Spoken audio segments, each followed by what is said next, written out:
Chers spéculateurs, bonjour et bienvenue dans cette vidéo du samedi matin. Dans la vidéo là on va faire le point sur le Bitcoin qui est en train d'accélérer sa hausse. On va voir jusqu'où ça peut aller, comment gérer un petit peu tout ça. Je vais aussi vous parler de la psychologie sur les indices boursiers. Est-ce que on va rentrer dans une correction? Il y en a qui me parlent de marché baissier.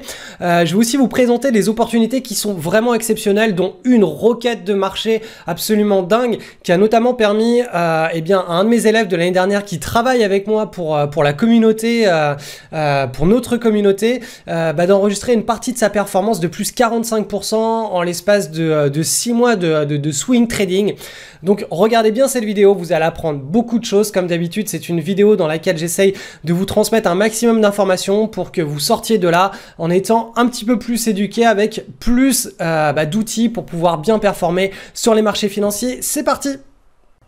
On est parti pour l'analyse du sentiment de marché avec l'indice petite et moyenne capitalisation sur le marché francophone. Donc là, cette semaine, regardez, petite séance de hausse, hop, on a pris combien? Pratiquement 1%, donc on est toujours dans une belle dynamique haussière là, hein. Depuis le mois de septembre, là, on est en hausse, et depuis l'année 2016, donc depuis l'été 2016, on est toujours dans une forte dynamique haussière. Donc là, vraiment psychologie très très bonne sur les petites et moyennes capitalisations. Pareil sur le CAC 40 avec dividendes bruts réinvestis. Là, depuis 2 semaines, on est vraiment dans une accélération, donc dynamique très haussière. Le DAX, c'est encore plus fort, hein. Regardez cette semaine, là on a fait combien? On a pris pratiquement 2%, donc les 2 dernières semaines ont été très actives.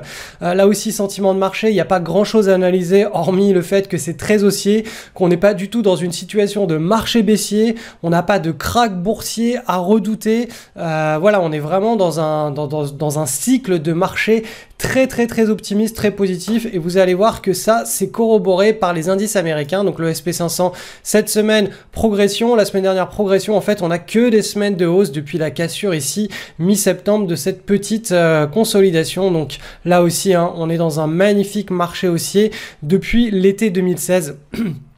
Et enfin, le Nasdaq, il est où le Nasdaq? Hop, hop, hop, je vais te trouver, tu es là.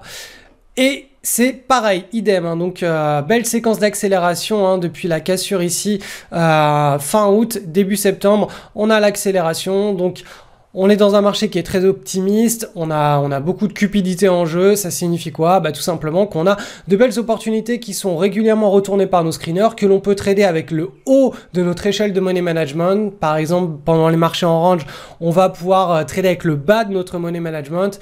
Si on trade entre 0,5 et 0,7% de risque par trade, en ce moment, ça voudrait dire qu'on trade avec 0,7% de risque par trade, alors que dans un marché en range, on sera plus sur du 0,5% de risque par trade.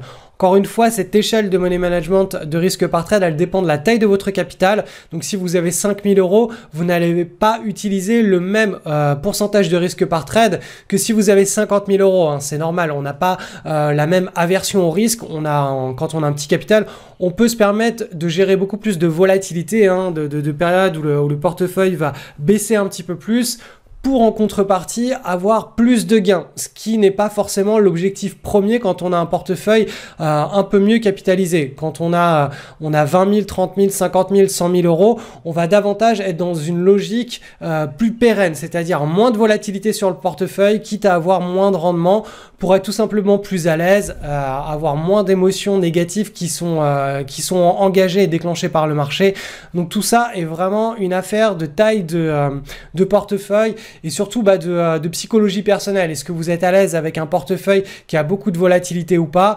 Voilà, moi je dis toujours que c'est lié directement à la taille du portefeuille, mais certains investisseurs seront très à l'aise avec un portefeuille de 100 000 € et beaucoup de volatilité, tout simplement parce que leur patrimoine global, il sera de plus d'1 million d'euros, ou plus de 2 ou 3 ou 4 millions d'euros, et qu'avec seulement, entre guillemets, seulement 100 000 € sur les marchés, ils peuvent se permettre de faire joujou, c'est-à-dire de gérer un petit peu plus de volatilité. Alors, je profite de cette semaine pour faire un petit point sur le Bitcoin, parce qu'on a une très très belle semaine. Regardez là, 1, 2, 3, 4, 5 jours là, on a une belle séquence de hausse. Tout simplement, le Bitcoin est passé de 5 250 €, donc là je l'ai affiché en euros, mais bon, en dollars, on a le même genre d'amplitude. Et vous voyez en fait ce qui s'est passé. Alors là, si vous me suiviez sur les réseaux sociaux, donc Facebook, Instagram, etc., Ici, je vous avais expliqué qu'il y avait un point d'entrée magnifique. D'ailleurs, moi, j'en avais pris pas mal ici.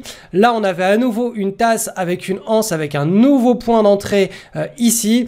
Et là, on est dans l'accélération. On a ce qu'on appelle un climax run qui est en train de probablement se mettre en place. Et peut-être que ça va se terminer sur un hyper climax run. Donc, tous ceux qui font du swing trading sur le Bitcoin, hein, qui ont suivi ma formation sur les requêtes de marché notamment, ou sur les leaders de marché, eh bien, appliquez la stratégie SABM, donc sortir au bon moment. Vous allez pouvoir vraiment bénéficier du climax run qui est en train de se mettre en place, ou de l'hyper climax run probable, de manière à pouvoir en tirer le maximum. Je vous rappelle que le Bitcoin est simplement un actif il y a plein d'actions sur le marché, hein, qui ont le même genre de comportement boursier. Il faut simplement utiliser des screeners pour trouver ces actions. Le Bitcoin, c'est simplement en ce moment un actif qui est vraiment accumulé. Il y a beaucoup de cupidité dessus par les investisseurs, mais il y a plein d'actions qui sont dans le même genre de situation. Il faut simplement apprendre à les repérer et à les trader. Donc c'est très hype, hein. Le Bitcoin en ce moment, tout le monde en parle, les médias en parlent, dans les magazines autour de moi, c'est vraiment le truc du moment.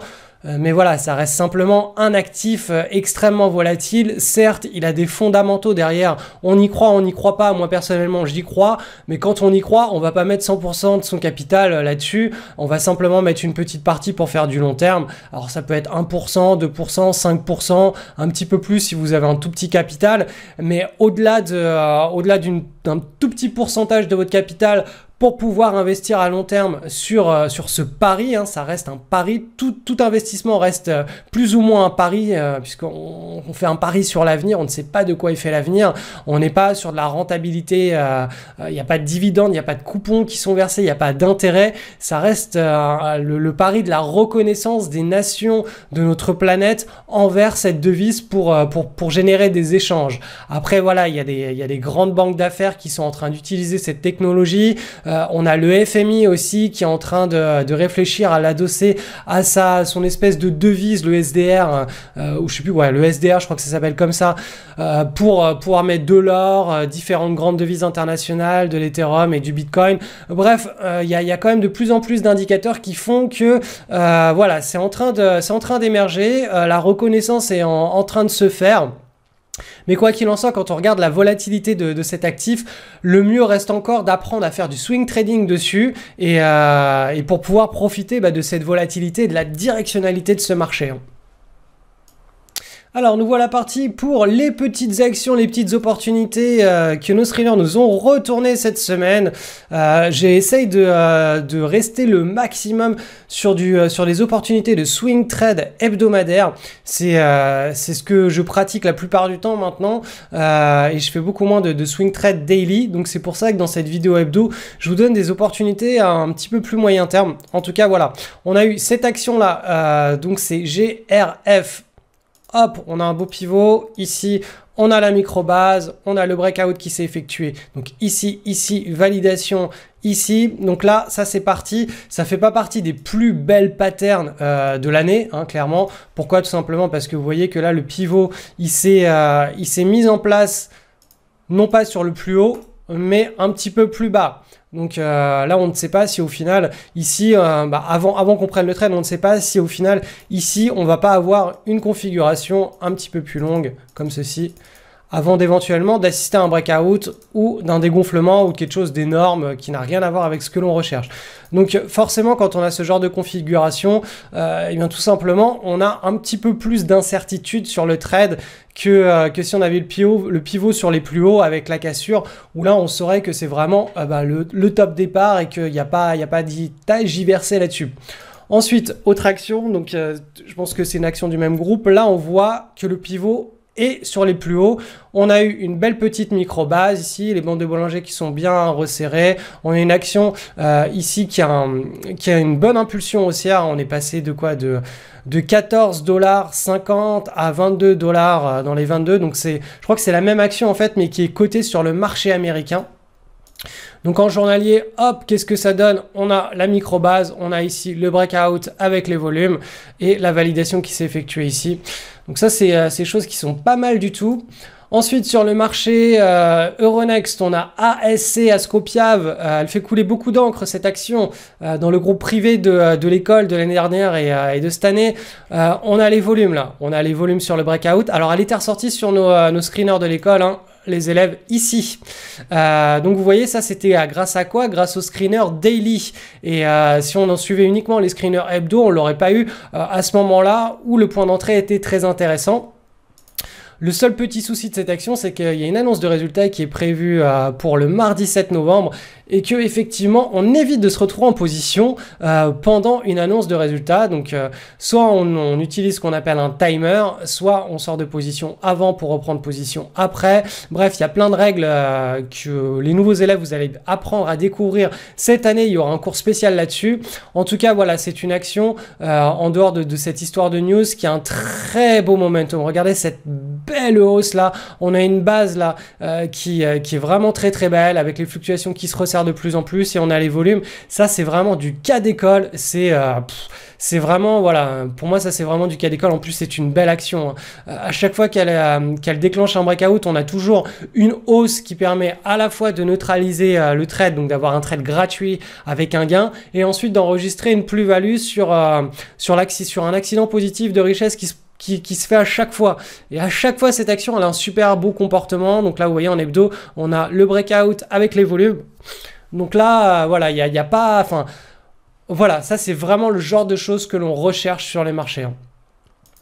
Autre titre, SBSM. Alors celui-ci, je voulais vous le présenter pour vous montrer ce que c'est qu'un manque de liquidité sur une action. Vous voyez, là, on a des creux, on a des petits points là comme ça partout. On a des journées avec des mèches. On a des journées, voilà, là quand il y a un petit point comme ça, il y a quoi? Il y a combien de titres qui ont été échangés? Il y a 311 actions qui ont été échangées. Là, il y en a 144. Vous voyez, quand on a vraiment des journées, là, il y en a 44. Ça, c'est vraiment, on le voit directement sur le graphique. On n'a même pas besoin d'afficher les volumes hein, pour voir si une action, elle a un manque de liquidité ou pas. Et là, quand vous voyez que les cours sont complètement déstructurés, comme ça, décousus, c'est qu'on a un véritable manque de liquidité. Et quand on a ça, même si la pattern est belle, même si le contexte est correct, on va éviter de prendre position là-dessus. Autre action, MAR, Martifer, qui est coté sur Lisbonne. Alors, pour tous ceux qui ont un compte chez Interactive Brokers, il faut juste savoir que on n'a pas la possibilité d'acheter les titres portugais. Je ne sais pas pourquoi, mais bon, Interactive Brokers nous ne l'autorise pas. Donc, pour tous les titres qui sont cotés sur le Portugal, il faut utiliser un autre courtier. Donc cette action, beau momentum, une base qui est correcte, on a une belle micro-base ici, là, qui tape bien le pivot, on a les volumes. Cependant, voilà, c'est pas la base la plus belle qui soit, hein. En fait, pour qu'on ait une base parfaite, vous voyez ici, là, cette base, elle s'est construite comme ça, dans ce carré. Eh bien, pour qu'on ait vraiment quelque chose de très sympa, il aurait fallu que le carré, je vais vous le déplacer, il soit... boum, ici, contre le pivot. Et là, on aurait eu le pivot général de la base qui aurait été travaillé pendant toute la tasse et aussi pendant l'anse. Or là, ce n'est pas le cas. Donc du coup, ça c'est voilà, c'est un trade qui est bon, mais c'est pas le trade de l'année non plus. C'est pas la plus belle pattern de l'année. Cependant, voilà, on peut pas non plus ne trader que uniquement des belles patterns quand on a envie un petit peu de générer du volume de transactions pour jouer un petit peu les statistiques hein, et les accidents positifs de richesse. Donc voilà, vous m'aurez compris. Moi, je suis là pour vous pousser vers la qualité maximale. Donc je vous dirais non, il y a encore plus beau que ça. Mais après, quand on doit trader, on doit trader. Je vous rappelle, c'est 6 positions à risque en simultané au maximum. Donc ne prenez pas une 7e position si vous avez déjà vos 6 positions à risque. Et enfin, dernière action. Alors ça, c'est de la requête de marché. Alors cette action, je vous l'avais déjà présentée. Ici, on avait un magnifique breakout là. Boum! Oh, vraiment, ça c'est le genre de truc idéal. Cette action, elle a littéralement explosé. Là, on a eu plus de 15 R de gain, donc 15 fois ce que l'on était prêt à risquer. C'était pour ici. Et là, elle a continué ici sur un hyper climax run. Voilà, c'est vraiment le genre d'action. Alors c'est pas du Bitcoin, c'est Bitcoin Group SEO, donc ça doit être une action peut-être qui doit faire du minage, déminage, je sais pas. Enfin, c'est une action qui est c'est une entreprise qui est en train d'exploiter du Bitcoin. Hein, c'est pas les fluctuations du Bitcoin. Donc là, on a une tasse avec une anse et du trade de requête de marché. Ça, c'est vraiment très propre. Là, ici, on avait le breakout. Vous voyez ici, on a les volumes. La validation du breakout, toujours accompagnée de volume. Donc ça, c'est vraiment, c'est du cas d'école de requête de marché. D'ailleurs, pour la petite histoire, Nicolas, qui est mon success manager, qui est un ancien élève de l'école LSL.0, lui, il a pris un gros trade là-dessus. Alors, je crois que Nico, toi, tu l'avais pris ici en mode requête de marché vers ici sur cette pattern là. Donc là, tu avais enregistré un énorme home run. Et Nico, donc qui était élève de LSL 1.0, qui maintenant s'occupe de gérer un petit peu les élèves de LSL 2.0 avec moi. Il les aide, il m'aide beaucoup aussi à gérer un petit peu toute la communauté. Lui, il a plus 45% de gains sur son compte de bourse avec ProRealTime. Donc tous les matins, en fait, on se fait une vidéo avec Nico où on échange, où voilà, il me pose des questions sur la communauté, enfin voilà, on fait notre travail tous les matins et tous les matins, régulièrement, lui, il me montre un petit peu où il en est dans ses trades et il a plus 45% de gains sur son portefeuille. Donc bravo Nico, hein, c'est un petit clin d'œil pour toi, mais aussi à tous les élèves de l'école. Voilà, Nico, lui, mélange un petit peu de swing trading daily, hein, donc ça, c'est de la requête, avec du swing hebdo. Il a un money management qui est un petit peu plus agressif, mais voilà, 45% en l'espace de 6 mois, c'est quand même une très belle performance, sachant qu'il prend pas d'effet de levier, il fait pas des trucs de fou sur le marché, hein, il est vraiment en mode quand même assez pépère. Donc, les requêtes de marché, je vais vous en reparler tout de suite parce que je vous ai préparé quelque chose sur les requêtes de marché. Alors dans le descriptif de la vidéo que vous êtes en train de regarder, il y a un lien qui redirige vers cette page. Sur cette page, j'essaie de mettre le maximum d'informations concernant le swing trading sur les requêtes de marché. Alors les requêtes de marché, c'est simplement une situation psychologique qui est hors du commun, dans laquelle une action se retrouve, une crypto-devise comme le Bitcoin en ce moment se retrouve. Ça peut être n'importe quel type d'actif, hein, des crypto-devises, des actions, ça peut être des matières premières, peu importe le genre d'actif. Il y a certaines phases dans la vie d'un actif où ça se transforme en mode requête parce que la cupidité est vraiment hors du commun. Et donc sur cette page, j'essaie de vous mettre le maximum d'informations. Je vous ai mis des exemples de trades pour vous montrer un petit peu à quoi ressemble une requête de marché et où est-ce qu'on peut prendre position, quelle est la démarche, comment est-ce que l'on peut devenir un trader, un swing trader de requête de marché, donc ce qu'il vous faut, le plan de trade, etc. Comment adapter, là il y a la vidéo pour adapter votre plan de trade de requête de marché directement sur le marché du Bitcoin et des crypto-devises. Donc là, il y a tous les outils qui vous sont donnés. Vous allez simplement utiliser le plan de trade des requêtes, mais directement sur les crypto-devises. Il y a aussi 6 vidéos que je vous ai consacrées uniquement aux requêtes de marché. Donc allez-y, vous allez apprendre vraiment énormément de choses. Passez un petit peu de temps dessus ce week-end. C'est vraiment, voilà, c'est de l'information, vous allez vraiment ressortir avec beaucoup d'éducation. Et ensuite, je vous explique en 3 étapes comment amener votre niveau de swing trading vraiment au niveau supérieur. Donc l'étape 1, c'est bien sûr de mettre en place toute votre routine sur les requêtes de marché. Mais après, en étape 2, on va essayer d'améliorer vos entrées en position et la reconnaissance des patterns, les sorties de position pour notamment profiter de ce qu'on appelle des accélérations de hausse, hein, comme ce qu'on a actuellement sur le Bitcoin. On va aussi, en étape 3, mettre en place ce qu'on appelle une stratégie de coupe pour minimiser vos pertes. Et enfin, regardez un petit peu tout ça et sur cette page, vous allez vraiment apprendre beaucoup de choses. Je vous ai fait aussi ce qu'on appelle une killer offre, donc ça dure juste 4 jours hein, et ça va vous permettre de mettre en place RDM ou RDM Pro ou RDM Master. Donc c'est vraiment pour maîtriser le swing trading sur les requêtes et amener ce swing trading au niveau le plus rentable pour vous. Je vous rappelle, ça prend max 30 minutes par soir hein, de faire du swing trading sur les requêtes. Vous avez les questions-réponses, vous pouvez m'envoyer un email aussi si vous avez des questions là-dessus, il y a des petits témoignages, etc. Donc vraiment, cette page, c'est une bombe de contenu. Rendez-vous dessus, le lien est en dessous de cette vidéo, on se retrouve juste derrière.